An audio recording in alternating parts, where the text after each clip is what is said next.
नमस्ते दोस्तों, मेरा नाम चंद्रशेखर है। मैं कक्षा 8 का विद्यार्थी हूँ। मेरे विद्यालय का नाम पूर्व माध्यमिक विद्यालय गुस्सा बलरामपुर है। आज दोस्तों 12 फरवरी आज ही के दिन अब्राहम लिंकन जी का जन्म हुआ था। वो अमेरिका के 16वें राष्ट्रपति के रूप में भी चुने गए थे। यहाँ तक कि दोस्तों उन्होंने कभी ज़िंदगी में हार नहीं माने। उन्हें इतनी ठोकरें, इतनी असफलता मिली, फिर भी वो ज़िंदगी में हार नहीं माने। दोस्तों आज उनके जन्मदिन पर आप सभी को हार्दिक शुभकामनाएं। दोस्तों बैठ न तू हार कर, एक कोशिश और कर, अपने मेहनत को दृढ़ बना, संकल्प को किरीट बना। तू है कर्म पुजारी का, थोड़ा और इंतजार कर, बैठ न तू हार कर, एक कोशिश और कर। दोस्तों अब्राहम लिंकन जी का जन्म 12 फरवरी 1809 को एक गरीब परिवार में हुआ था। जब वो मात्र 2 साल के थे तब भी दोस्तों उनका एक गरीबी की वजह से, यहाँ तक कि जो ज़मीनी विवाद की वजह से उन्हें अपने घर छोड़ना पड़ा। दोस्तों वो जब 5 साल के बाद जब दूसरी जगह शिफ्ट हुए थे तब भी उन्हें फिर एक ज़मीनी विवाद की वजह से दूसरा घर भी छोड़ना पड़ा। इसकी वजह से आप सोच सकते हैं कि जब एक गरीब परिवार को अपना घर छोड़ना पड़ता है तो उस पर क्या बीतेगी। फिर जब दूसरे घर भी छोड़ना पड़ा तो उसकी वजह से बाद में उन्हें एक नदी के किनारे रहने लगे। वहाँ पर अब्राहम लिंकन जी और उनके पिता साथ में खेत में भी काम किया करते थे और साथ ही साथ मजदूरी भी किया करते थे, जिससे थोड़े बहुत पैसे मिल जाते थे और उनका घर का खर्चा भी चल जाया करता था। वो पढ़ना चाहते थे अब्राहम लिंकन जी, उनका बहुत मन था, परंतु 9 साल की उम्र में उनकी माँ की मृत्यु हो गई, जिसकी वजह से वो कुछ ही दिन स्कूल जा पाए। फिर उसके बाद अब्राहम लिंकन जी खुद का एक नाव बनाते हैं और नदी के एक किनारे से दूसरे किनारे पर लोगों का सामान ढोते थे, जिसकी वजह से कुछ पैसे भी मिल जाते थे। यहाँ तक कि जब उन्हें टाइम मिल जाता था तो दूसरे के खेतों में भी काम कर लिया करते थे। कुछ दिन इसी तरह चलने के बाद उन्हें एक गांव के एक दुकान में उन्हें काम मिल जाता है। फिर वो वहीं पर काम करते थे और वो बिना स्कूल में जाए लॉ की पढ़ाई कर लेते हैं।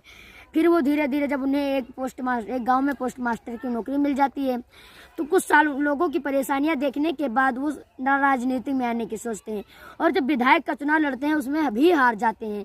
यहाँ तक कि जिस लड़की से उनका शादी होना था उसकी भी मृत्यु हो जाती है। वो इतने डिप्रेशन में चले जाते हैं कि खुद को चाकू और छुरी से दूर रखने लगते हैं कि कहीं वो खुद का जान न ले लें।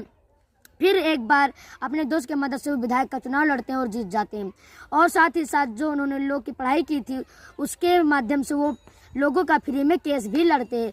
करीब वो 30 साल तक लोग वकालत भी करते हैं। फिर उसके बाद वो कुछ दिन बाद उनको एक चुनाव लड़ते हैं वाइस प्रेसिडेंट का भी, उसमें भी हार जाते हैं और यहाँ तक कि वो अपना बिजनेस शुरू करते हैं, फिर उसमें फेल हो जाता है। फिर उसमें रजिस्ट्रार का चुनाव लड़ते हैं, उसमें भी हार जाते हैं। यहाँ तक कि वो 7 साल बाद फिर कांग्रेस के लिए चुनाव लड़ते हैं, उसमें भी हार जाते हैं और फिर उसके बाद वो 5 साल बाद फिर ट्राई करते हैं, फिर हार जाते हैं और 1 साल बाद ट्राई करते हैं, फिर हार जाते हैं। फिर खुद का बिजनेस चालू करते हैं और फिर बिजनेस फेल हो जाता है। वो चारों तरफ से हर तरीके से हार रहे थे, फिर भी वो हार मान नहीं रहे थे और शायद ही फिर वो एक बार ट्राई करते हैं चुनाव लड़ने का, फिर भी वो हार जाते हैं और 37 साल की उम्र में उनका नर्वस भी डाउन हो जाता है। फिर वो शायद वो इतनी बार हारने के बावजूद भी उन्होंने हार नहीं माना था। हालांकि इसकी वजह से वो पूरे राज्य देश में भी प्रसिद्ध हो चुके थे, फिर भी लेकिन वो हार नहीं मान रहे थे। यहाँ तक कि उनके शादी 1841 में शादी हो जाती है पत्नी के साथ, उन दोनों का सोच भी मिलता और उसके बाद उनके 4 बच्चे होते हैं, जिसमें से 3 बच्चे मर जाते हैं, एक ही बच्चा रह जाता है। 3 साल की उम्र में पहला बच्चा मर जाता है और 11 साल की उम्र में दूसरा बच्चा मर जाता है।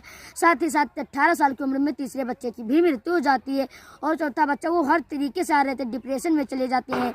लेकिन फिर भी शायद कब तक उसे हार भी हराती वो मानने वाले नहीं थे। शायद इसीलिए एक बार वो ट्राई करने के लिए फिर से राष्ट्रपति का चुनाव लड़ते हैं और वो जीत जाते हैं और वे फिर 1860-61 में उन्हें अमेरिका का 16वें राष्ट्रपति के रूप में भी चुना जाता है। वहाँ पर उन्होंने बहुत से महान कार्य किए, जिसमें से सबसे बड़ा काम था उन्होंने हमेशा के लिए दास प्रथा को ख़त्म कर दिया। साथ ही साथ उन्होंने अमेरिका के युद्ध को भी समाप्त कर दिया था।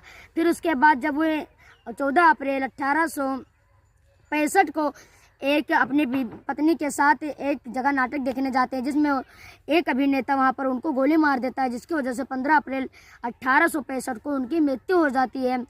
दोस्तों हार मानना बुरी बात है, बल्कि हारना कभी बुरी बात नहीं होती। आप जितने भी कितनी भी बार हारते, लेकिन कभी हार नहीं मानना चाहिए और कोशिश करते रहो जब तक ऊपर वाला दम न निकाल दे कि कोशिश करते रहो जब तक ऊपर वाला दम न निकाल दे। आप आए हो धरती पर अपना किरदार निभाने, कुछ ऐसा काम करके जाओ कि जमाना मिसाल दे। धन्यवाद दोस्तों।